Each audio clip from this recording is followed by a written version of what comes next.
नमस्कार दर्शक बंधु जय जगन्नाथ। दर्शक बंधु आज कार्यक्रम आम आलोचना करवा दुई गोटी दुर्योग विषय। प्रथम जानिबा कालसर्प जोग, द्वितीय आम जानिबा केमध्रुम जोग। ये दुईटी जोग जदि आपणकर जन्मकुंडली रही थाए आपण जीवन में अनेक समस्या भोग करिथांती। आसंतु सर्वप्रथम जानिबा कालसर्प जोग कौन, यार प्रतिकार कौन करा जाई पारे। राहु केतु सर्वदा 180 डिग्री रे रुहंती, जड़े जनकर सप्तम रही था। एमाने सबुबले घंटा कंटा दिगरे बुली थांती, किंतु अन्यान्य ग्रह माने घंटा कंटार विपरीत दिगरे बुली थांती।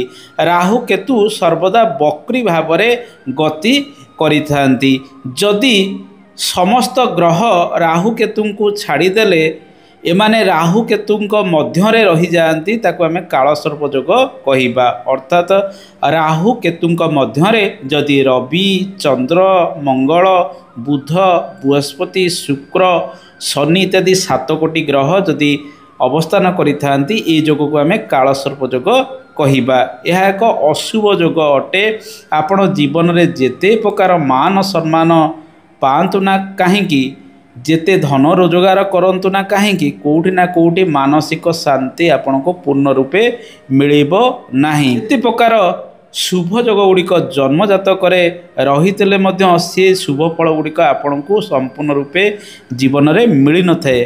बार बार कौन कार्य प्रतिबंधक आसी थाए, कौन कार्य क्षेत्र में पूर्ण रूपे आपण को सफलता मिल पारे नहीं। बहुत परिश्रम आपण जीवन में करिथांती, बेले बेले असफलता देखा जाए, निराश मध्य होइथांती। जीवन में अनेक दुख कष्ट संघर्ष मध्य से व्यक्ति करिथाए। शुभ ग्रहंकर शुभ फल न्यूनता मध्य आसी थाए जदि कालसर्प जोगरे आपणकर जन्मजातक रही थाए। तेणु कालसर्प जोग जीवन में अनेक बाधा प्रतिबंधक देखै थाए।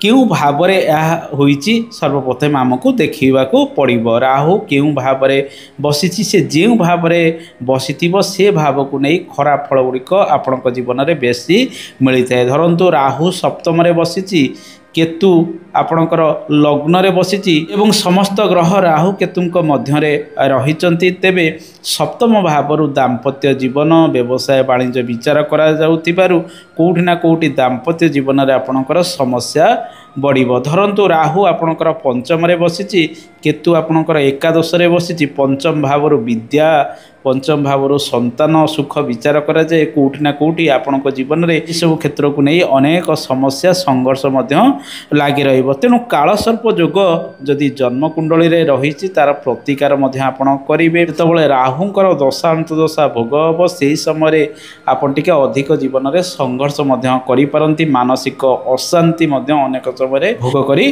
पारंती। तेणु राहु केतुंक मध्यरे समस्त ग्रह रहिले एहाकु कालसर्प जोग कुआ जाए। किंतु जदि आपणकर लग्नटी राहु केतुंक मध्यरे नाही एवं समस्त ग्रह राहु केतुंक मध्यरे रहिचंती, बे एहा कालसर्प जोगरे गणा जीवो नाही। जदि राहुंकर सम्मुख भागरे समस्त ग्रह केतुंक पर्यंत रहुचंती, एहाकु आमे पूर्ण कालसर्प जोगर जातक कहिबा। अर्थात राहु घंटा कंटा दिगरे बुली थाए एवं राहुंक आग अर्थात घंटा कंटा दिगरे समस्त ग्रह केतु पर्यंत जदि रही थांती, तेबे याहाकु पूर्ण कालसर्प जोग कुहा जाए। किंतु जदि केतुंक सम्मुखरे राहुंक पर्यंत घंटा कंटा दिगरे जदि समस्त ग्रह रही थांती, याहाकु आमे कालामृत जोग कहिता। ए जोगरे व्यक्ति विशेष मध्य शुभ फल गुड़िक पाई थाए। तेणु राहु केतुंक मध्यरे समस्त ग्रह रहिले जे संपूर्ण रूपे कालसर्प जोग आपण भोग करेंगे ताहा नुहे। ये सब कंडीशन मध्य देखा पड़ी थाए। जदि कालसर्प जोग आपणकर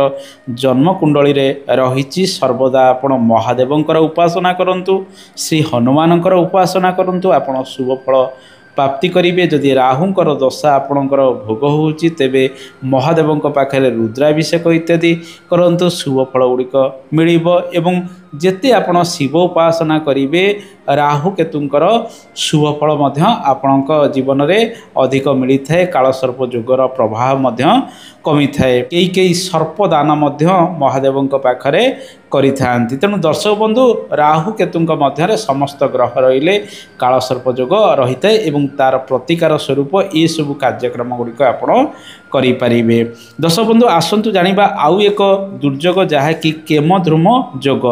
केमद्रुम जोग को आमे दारिद्र्य जोग कहीताऊ। आपड़ जिते रोजगार कले आपण को अंटी न थाए आर्थिक क्षेत्र को नहीं आपण अनेक समय चिंतित रही था किंबा बहुत परिश्रम करती भल रोजगार करि पारंती नहीं किंबा भल धन आपण पाखक आसे नहीं। जेतबले चंद्र कौनसी ग्रहंक सहित जोग होई नथिबे एवं चंद्रंकर आग भाव एवं पछ भाव चंद्र जेउटी अवस्थान करिसंती चंद्रंकर द्वितीय एवं चंद्रंकर द्वादश स्थान रे जदि कौनसी ग्रह नथिबे किंबा चंद्र को कौनसी ग्रह देखु नथिबे तेबे ए जोग को आमे केमध्रुम जोग कहिबा। यह एक दारिद्र्य जोग अटे। ए जोगरे आपण अनेक समय रे आर्थिक स्थिति को नहीं चिंतित रही था। अनेक समय आपणकर कार्य क्षेत्र में बाधा प्रतिबंधक उपजी थाए। आपण निरंतर बहुत यात्रा करिथांती जीवन में बेले बेले उदास आपण जीवन में आसी थाए। आपण निराश बेले बेले होइथांती एवं सुख आपणकर बेले बेले कमी रही थाए निजर आर्थिक क्षेत्र को नहीं। धन उपार्जन आपण जेते करंतु ना कहीं धन संचय भल भाव में आपण हाथ में होई न थाए। तेणु दर्शक बंधु यार प्रतिकार स्वरूप आपण मोतीटीए धारण करें। सोमवार दिन चंद्रंकर दान जहाँकि क्षीर कर्पूर मोती धड़ा गाई इत्यादि आपण सोमवार दिन दान कले शुभ फल गुड़िक मिलता है। धड़ा वस्त्र इत्यादि आपण दान स्वरूप दे पारिबे सोमवार दिन किंबा पूर्णिमा दिन किंबा चंद्रंकर जो नक्षत्र पंजिकार भोग हो जो दिन से दिन आपण ये सब दान देले अनेक शुभ फल गुड़िक आपण जीवन में मिलता है। तेणु जदि केमध्रुम जोग आपणकर जन्म जातक रही प्रत्येक सोमवार दिन महादेवंकर उपासना करंतु। सोमवार दिन व्रत इत्यादि आपण रखिपारे।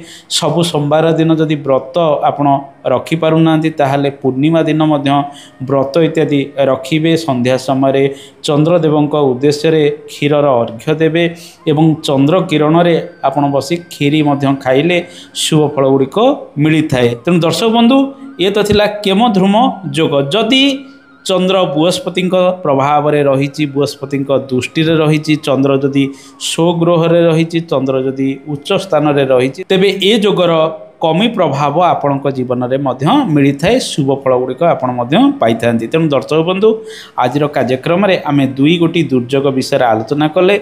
जदि ये कार्यक्रमटी आपन को भल लगी निश्चित प्रकार भल भल मतामत देवे। रहुछि जय जगन्नाथ। धन्यवाद।